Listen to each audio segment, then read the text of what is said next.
chest. Defib at 150. We've got defib times 2 guys, 1 epi and 300 of amiodarone coming on board. Thank you. IO is good? Okay. Go ahead and push that.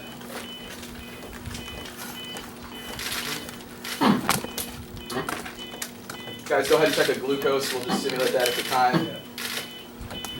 We have no other medical history that we get from the family. No trauma, if there's any trauma, nothing. Okay.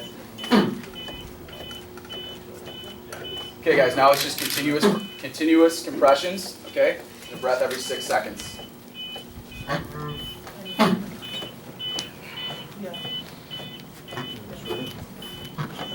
Exactly 1 minute, Roger. Okay. We can switch out here. Okay, yeah, that sounds good. I'll take this next one here and there. Okay. Sure.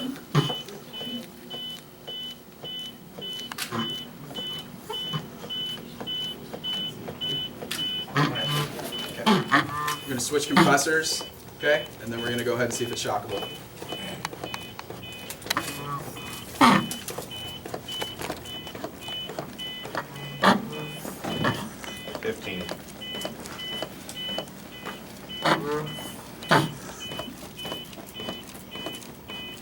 Starting to get some organized.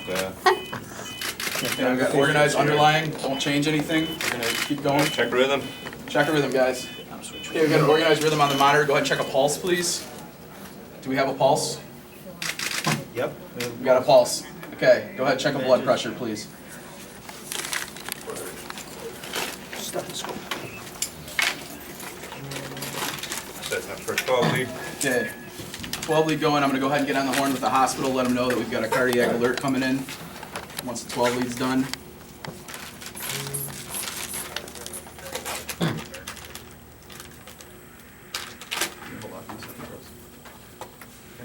Guys, go ahead and pull the rescue pod off if we do have a pulse, please.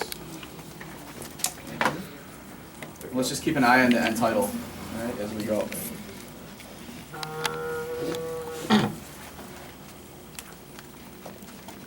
So end tidal's looking really good, guys. Square waveform at 47. Looks like we're in sinus on the monitor at a rate of 61. Is that correlating with the pulse you guys felt? 100 over 70. 100 over 70? All right, guys, once we get this 12 lead done, we're going to go ahead and transport.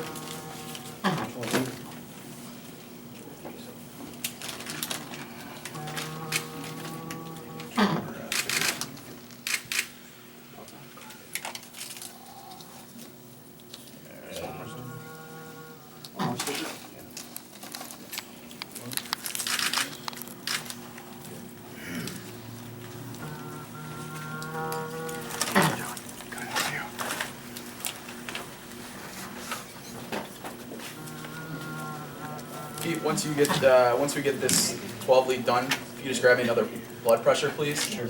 And then after that, we're gonna get going.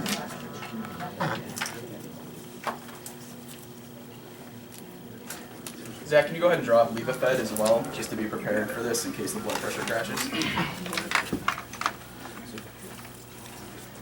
And if you guys do see another IV site, we can go ahead and start a second IV for fluid support. Okay.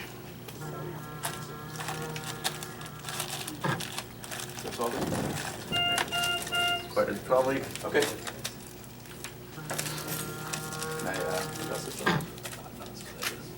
All right.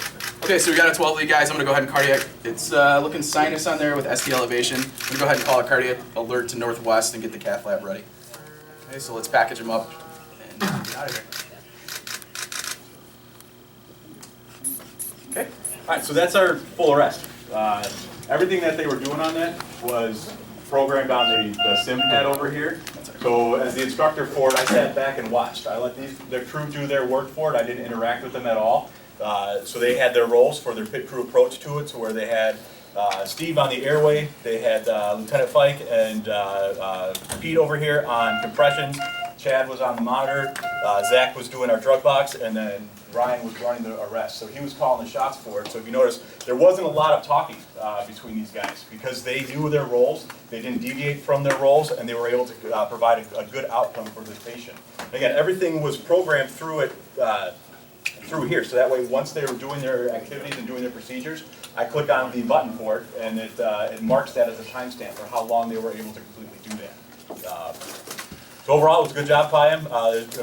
Now that we're done with it, we can clean up, and then normally we would do a debrief for it, so we'd see what worked well, what didn't work well, and what we could work through with it.